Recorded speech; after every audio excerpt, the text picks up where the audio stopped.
नमस्कार दोस्तों, स्वागत है आपका शिक्षा 121 पर, जहां हम आपको भारत के इतिहास की अनसुनी कहानियां दिलचस्प अंदाज में बताते हैं।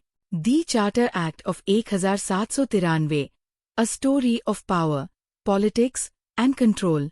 एक समय की बात है, लंदन के ब्रिटिश पार्लियामेंट के विशाल कक्षों में गर्मागर्म बहस हो रही थी। ईस्ट इंडिया कंपनी को उसके चार्टर के पुनर्स्थापना के लिए एक महत्वपूर्ण निर्णय लेना था। वर्ष था 1793 और एक बड़ा फैसला लिया जाना था। कक्ष में बैठा था बोर्ड ऑफ कंट्रोल, जो 6 शक्तिशाली अधिकारियों का समूह था, जिसमें चांसलर ऑफ द एक्सचेकर और secretary of state for India शामिल थे। इनका काम था कंपनी के पॉलिटिकल और मिलिट्री मामलों पर नजर रखना और ये सुनिश्चित करना कि ब्रिटिश सरकार के हितों की रक्षा हो। दूसरी तरफ कोर्ट ऑफ डायरेक्टर्स बैठी थी, जिसमें 24 शक्तिशाली व्यापारी शामिल थे, जो कंपनी के ट्रेड और फाइनेंस को नियंत्रित करते थे। वे कंपनी के शेयरहोल्डर्स द्वारा चुने जाते थे और उन्हें ये पसंद नहीं था कि क्राउन, राजशाही, उन्हें आदेश दे रही है। वे कहते थे, हम ट्रेड, एडमिनिस्ट्रेशन और रेवेन्यू को संभालते हैं, तो क्राउन का इसमें क्या काम? लेकिन ब्रिटिश गवर्नमेंट के पास एक योजना थी। उन्हें पता था कि भारत एक खजाना है, यहाँ स्पाइसेस, कॉटन और इमेंस वेल्थ है। उन्होंने देखा था कि अगर कंपनी को ज्यादा स्वतंत्रता दी जाती है, तो वह ब्रिटिश हितों के खिलाफ काम कर सकती है। इसलिए उन्होंने ईस्ट इंडिया कंपनी के शासन को 20 साल के लिए पुनर्स्थापना करने का निर्णय लिया, लेकिन साथ ही कठोर नियंत्रण भी रखा। इस प्रकार चार्टर एक्ट ऑफ 1793 अस्तित्व में आया। The governor general gets more power. Calcutta में लॉर्ड कॉर्नवालिस, जो गवर्नर जनरल थे, एडमिनिस्ट्रेशन चलाने में व्यस्त थे। उनका काम आसान नहीं था। ब्रिटिश बंगाल, मद्रास और बॉम्बे पर शासन करते थे, लेकिन इन राज्यों के पास अपने अपने गवर्नर्स थे, जो कभी कभी स्वतंत्र रूप से काम करते थे। चार्टर एक्ट ऑफ 1793 ने गवर्नर जनरल की स्थिति को मजबूत करने का निर्णय लिया। अब ये तय हुआ कि गवर्नर जनरल ऑफ बंगाल को भारत में उच्चतम अधिकार प्राप्त होगा। गवर्नर्स ऑफ मद्रास और बॉम्बे को गवर्नर जनरल के आदेशों का पालन करना होगा। गवर्नर जनरल के काउंसिल में 4 सदस्य थे, लेकिन गवर्नर जनरल को ये अधिकार दिया गया कि यदि मतभेद हो, तो गवर्नर जनरल का निर्णय अंतिम होगा। कॉर्नवालिस ने मुस्कुराते हुए कहा, आखिरकार मुझे निर्णय लेने का अधिकार मिला है। The courtroom battles of Calcutta. वही कैलकाटा के सुप्रीम कोर्ट में ब्रिटिश न्यायाधीश एक गंभीर समस्या से जूझ रहे थे।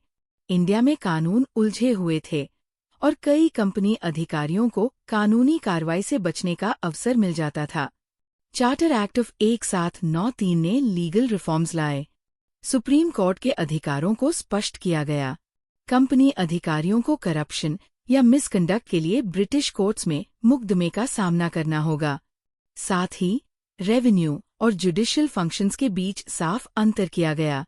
अब डिस्ट्रिक्ट कलेक्टर्स को सिर्फ रेवेन्यू कलेक्शन पर ध्यान देना था, जबकि जुडिशियल पावर्स को स्वतंत्र किया गया। ये कदम करप्शन और एडमिनिस्ट्रेटिव कंफ्यूजन को कम करने के लिए उठाया गया। The treasure of India, revenue monopoly. London में ब्रिटिश सरकार का ध्यान मनी पर था।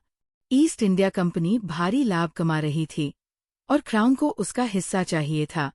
नई नीतियों के अनुसार कंपनी को ब्रिटिश गवर्नमेंट को हर साल 5 लाख पाउंड की एक निश्चित राशि चुकानी होगी, जो कि अभी के भारतीय रुपए में 55,19,567 रुपए होती है।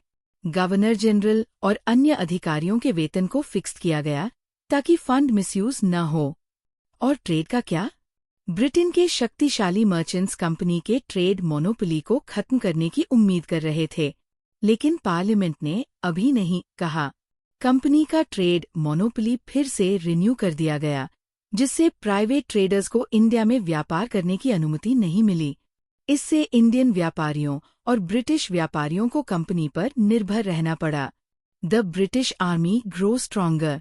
इंडियन बैटलफील्ड्स में ब्रिटिश ऑफिसर्स जानते थे कि उनका रूल एक स्ट्रॉन्ग मिलिट्री प्रेजेंस पर निर्भर करता है। चार्टर एक्ट ऑफ 1793 ने मिलिट्री के लिए कुछ नए बदलाव लाए। इंडिया में अधिक यूरोपियन सोल्जर्स की भर्ती की जाएगी। इससे ब्रिटिश आर्मी को इंडिया में अपनी स्थिति को मजबूत करने में मदद मिलेगी। ये एक स्ट्रैटेजिक मूव थी।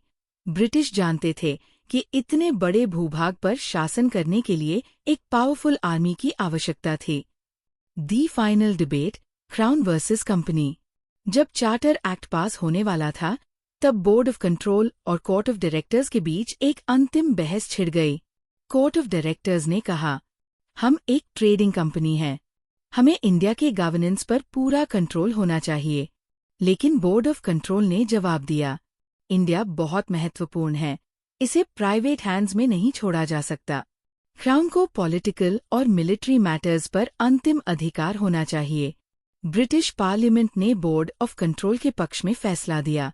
इस एक्ट ने ये सुनिश्चित किया कि कंपनी अब भी इंडिया पर शासन करेगी, लेकिन ब्रिटिश गवर्नमेंट के कड़े नियंत्रण में। गवर्नर जनरल की शक्ति बढ़ी, लेकिन अब उन्हें लंदन के आदेशों का पालन करना था। Epilogue, the legacy of the charter act of 1793। Charter act of 1793 कोई बड़ा बदलाव नहीं था, लेकिन इसने ब्रिटिश रूल इन इंडिया को और मजबूत किया। अगले कुछ दशकों में कंपनी कमजोर हुई और ब्रिटिश गवर्नमेंट का कंट्रोल बढ़ा। गवर्नर जनरल की पावर बढ़ी, जिससे एडमिनिस्ट्रेशन अधिक सेंट्रलाइज्ड हुआ। रेवेन्यू कलेक्शन और जुडिशियल फंक्शंस अलग अलग किए गए। कंपनी का ट्रेड मोनोपोली जारी रहा, जिससे इंडियन व्यापार कंपनी के नियंत्रण में रहा।